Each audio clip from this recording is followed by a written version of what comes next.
Today, I want to talk to you about something very real. That inner fight that we all carry, the fight with life, the fight with people, and most importantly, the fight with ourselves. This episode is inspired by Michael Singer's teaching on letting go, as well as Eckhart Tolle's wisdom that he presented in the book called The New Earth. And in that book, he speaks about how the ego and the pain body keeps us stuck. The pain body might be a new word to you. We've all had some experiences with the word ego before. So, in simplistic terms, the pain body is the feeling that we feel when we're triggered due to repressed emotions. We'll talk about that in much more details a little later. But for me today, I don't want to just repeat their words. I want to share with you how I've lived this because I know what it feels like to be weighed down by that inner fight. And I also know how freeing it feels to finally let it go. You see, you know the voice in your head that never stops. Singer says it's always talking, it's judging, it's planning, it's worrying. Tolle calls it the ego, the part of us that constantly needs to be right, to control, to win. The voice never shuts up. It just has something to say about everything. Imagine it tells us that the people are disrespectful when they cut us off in traffic. Sometimes that person is probably late for work or a doctor's appointment or something of that sort. But you just start to feel all these things when it happens. It even tell us that that friend that forgot to respond doesn't like us anymore and that, she's ignoring you when she's probably dealing with life and things are not so good and she probably just away from the phone for a little bit. But the ego tells us all these negative things.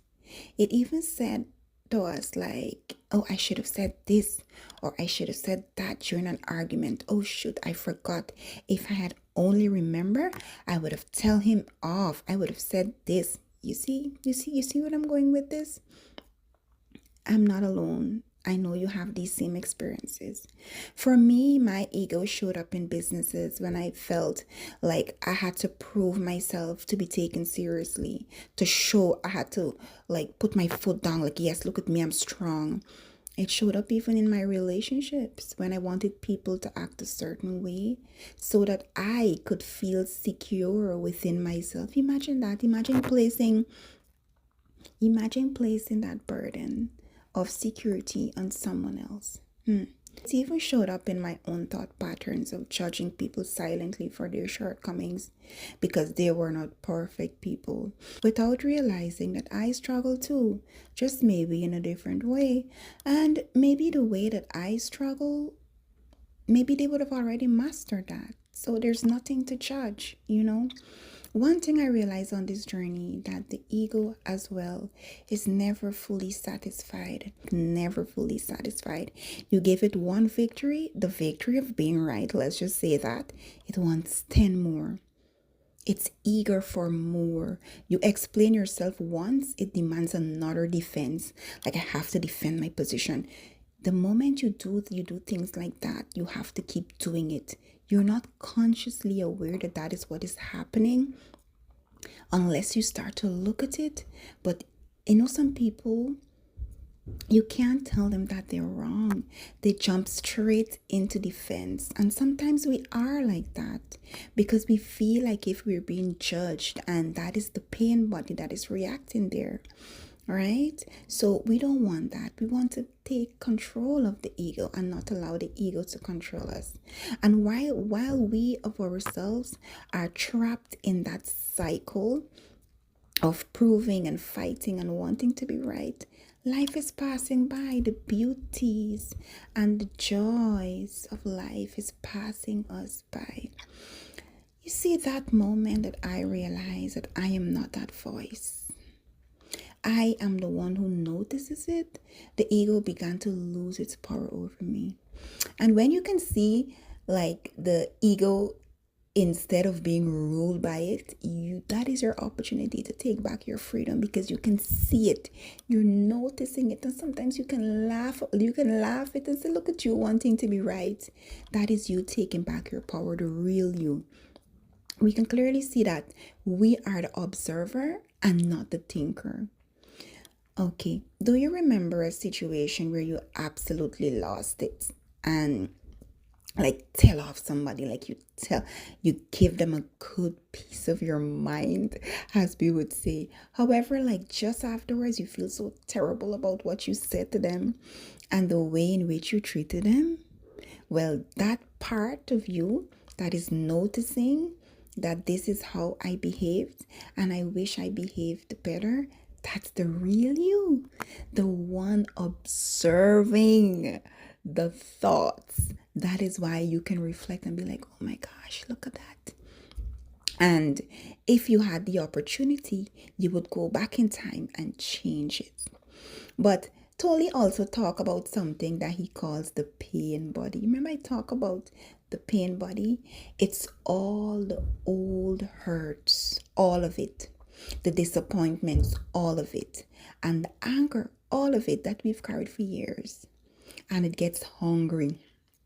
Right? It wants to feed. It wants to react. So when someone disrespects you according to what you classify as disrespect, because that is subjective, or life doesn't go your way, the pain body wakes up and activates. And the pain body says, you see, nothing ever works out for me. People always take me for granted. It triggers an old wound to confirm its position. Maybe it's even remembering a time when you were indeed taken for granted. It's just that this is not that time. This is not what is happening. I have lived this. I have lived this. There were moments when someone's words triggered me. Oh my gosh. Even talking about it, I'm remembering the way someone's words triggered me way more than they should have. It wasn't just about like what they said in that moment. It was every wound from the past rising up. That's the pain body. That's the pain body taking over. And when the pain body takes over, we shift the blame from ourselves and we land it on someone else, and we say, look at how you make me feel. You did this to me. That the person did nothing to you. They were just being themselves. However, your pain body activated because of the trauma that you still carry from the past. It is now resurfacing. Nobody did anything to you. The person is just being themselves. Whether they're right or wrong, they're just being themselves. Nobody is responsible for your peace. Nobody. But here's the key. When you see it happening, when you notice, said, I got you. This is my pain body being triggered. When you see it and you don't identify with it, and you don't fall into that state where you become a victim, something amazing shifts inside of you. You no longer pour gasoline on the fire. You breathe deeply, you pause, and the pain body loses its grip. So the ego cannot function under awareness. The ego needs unconsciousness to function. The minute you start to identify, oh, this is what's happening. Why am I feeling this way? That the perspective shift from the person, and it comes back to me like, wait, this is an opportunity for healing that is showing up. It doesn't mean the pain disappears overnight. It doesn't happen. But it would automatically stop running your life. And that is where the healing really gets to begin. Sometimes I talk to the pain body. I say, you are only feeling this way because there is healing to be done. There is more work to be done. Only yesterday I was doing that. I was like, oh my gosh, you're only feeling this way. There's more work to be done. Let's continue the journey. It's okay. I even reassure myself, like, I know you're in pain. I know you're feeling anxious. I know you're feeling sad, but this is temporary. It's all going to be over soon. And usually, what I have to do, I just have to like sit with it and observe like what is happening without judging it, without labeling it. Just observe what is happening and just breathe through it. And I absolutely love Michael Singer's perspective about saying yes to life. And Eckhart Tolle talks about saying yes to the now. And really, they're the same. For me, this practice of saying yes has changed everything. When business slowed down, instead of panicking, by the way, I do panic in between. That's not to say I don't panic, but majority of the times, a large percentage of those times, I said yes to the space and I used it to reflect. When relationships didn't meet my expectations, instead of clinging, I said yes to what the moment was teaching me, even if it meant a release from that individual. When the inner critic shouted, and the inner critic has shouted so loudly when I started this podcast, oh, you can't do it. Who are you to be talking to people? You're so imperfect. You still have things that you're struggling with. How dare you? But I said, you know what? I'm gonna learn from them and they're gonna learn from me. That was my ego, because I do learn. People share feedback with me, their own perspective, and I am learning. And I had to silence that inner critic. And I said yes to noticing it. I said, oh, look at what you're doing again. Oh, look at you. Look at what you're doing. Anyway, it will be over soon. And then I let it go. Surrender doesn't mean you don't act. It means you stop fighting reality and start working with it.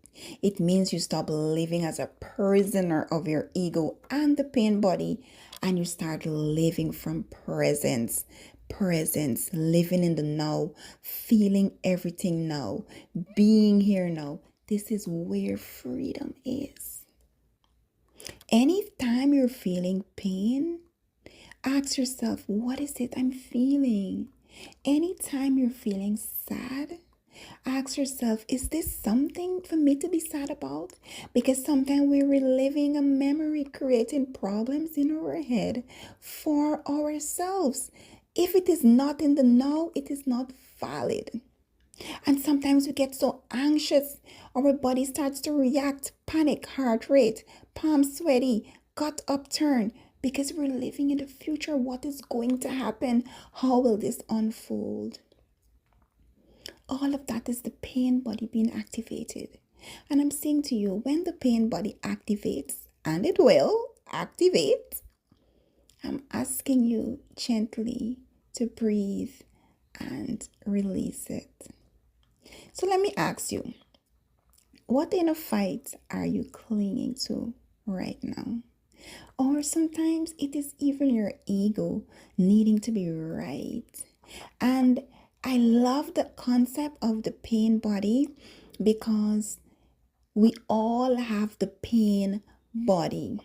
And all we have to remember is that the pain body is replaying old wounds. What we feel during the pain is old wounds resurfacing. And all we need to do, because it is not happening in the now, sometimes the pain, the resentment, all of the hurts, it's not happening to you in the now. It happened before. So what we're going to do, we're going to notice it and say, okay, you're here again. It's okay. I'm going to let you go before you react. Release it. Or even if it is that endless voice telling you that you're enough, that you're not enough, telling you that you're not ready, telling you that you shouldn't take that leap of faith, telling you that you shouldn't open that business, telling you that you have to wait until you're perfect before you can start. Be very, very careful. Maybe today, just for today, you can take one deep breath, step back and say, I see you. I know you're trying to protect me, but I'm safe. I'm okay. I'm not in that moment. If I'm being triggered, remove the blame from somebody else and look at yourself. If you're being triggered, remove the blame from somebody else and look at yourself and say, where are the parts of me that needs healing by this pain? But also reassure yourself that the ego don't have control of you anymore. Because the truth is this: freedom doesn't come when life becomes perfect. Freedom comes when you stop fighting with reality, when you let go of ego and the pain body. When you start to anchor yourself in the now, you start to feel the happiness, the bliss, the love, the peace, and the abundance of the now, because the pain you're feeling is over. You are the one that is bringing it up back to look at it again. Guys, I'm Hadassah. I'm a life coach and I'm a hypnotherapist. And this is the Enlightened Path. If today's message spoke to your heart, I'm encouraging you to share it with someone who needs to hear that it's okay to stop fighting. I love you tons. See you again next week.